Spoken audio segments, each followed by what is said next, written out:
এই শীতের দিনে পরিবারের সবার পছন্দের মুসমুসে ফুলকপির পাকোড়া। আসসালামু আলাইকুম এভরিওয়ান, সবাইকে স্বাগতম ইফা রেসিপি রুমের পক্ষ থেকে।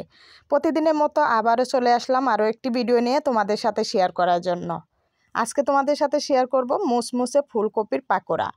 এখন এই শীতের দিনে এই সিজনে কিন্তু বাজারে প্রচুর পরিমাণ ফুলকপি পাওয়া যাচ্ছে, আর ফুলকপির এখন অনেক দাম কম।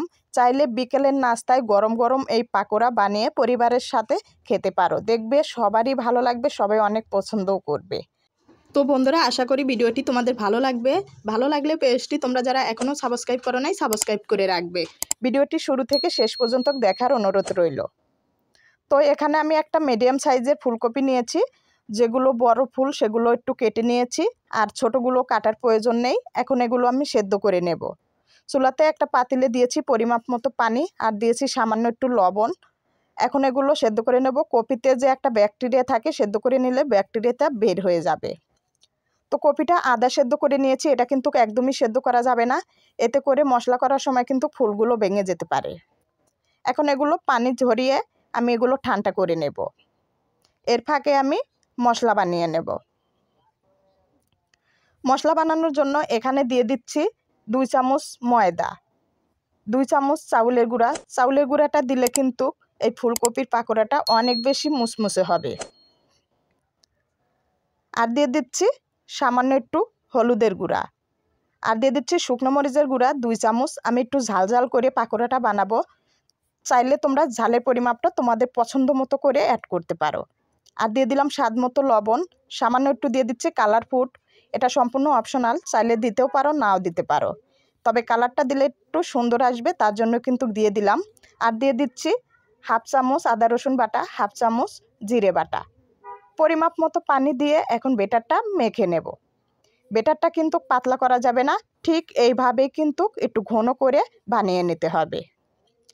এখন এখানে দিয়ে দিচ্ছি পরিমাপ মতো ধনেপাতা কুচি, দিয়ে আবারও একটু ভালো করে বেটারটা মেখে নিলাম।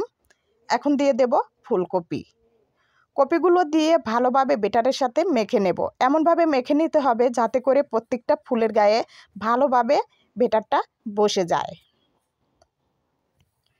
ঠিক এভাবে প্রত্যেকটা ফুলকপি কিন্তু ভালোভাবে মেখে নিয়েছি। এখন এগুলো তেলে ভেজে নেব।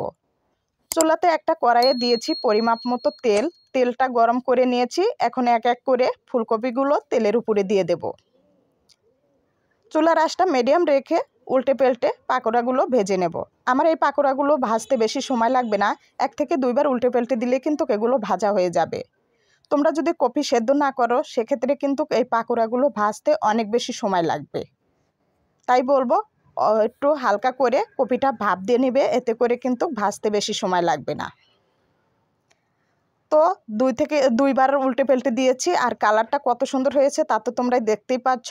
মাশাআল্লাহ, খেতেও কিন্তু দারুণ লাগে। আমি তো বলবো একবার হলেও বাসায় তোমরা এই ফুলকপির পাকোড়া বানিয়ে দেখতে পারো, দেখবে পরিবারের সবাই পছন্দ করবে, অনেক মজা করে খাবে। তো বন্ধুরা, সবগুলো পাকোড়া কিন্তু আমি ভেজে নিয়েছি, এগুলো তেল থেকে আমি নামিয়ে নিচ্ছি। তো হয়ে গেল মুসমুসে ফুলকপির পাকোড়া। তো বন্ধুরা, আশা করি ভিডিওটি তোমাদের ভালো লেগেছে। ভালো লাগলে তোমাদের একটা কথাই বলবো, কমেন্ট বক্সে কিন্তু তোমরা কমেন্ট করে অবশ্যই তোমাদের মতামতগুলো জানাতে পারো। ভিডিওটি ভালো লাগলে বন্ধুদের কাছে শেয়ার করবে।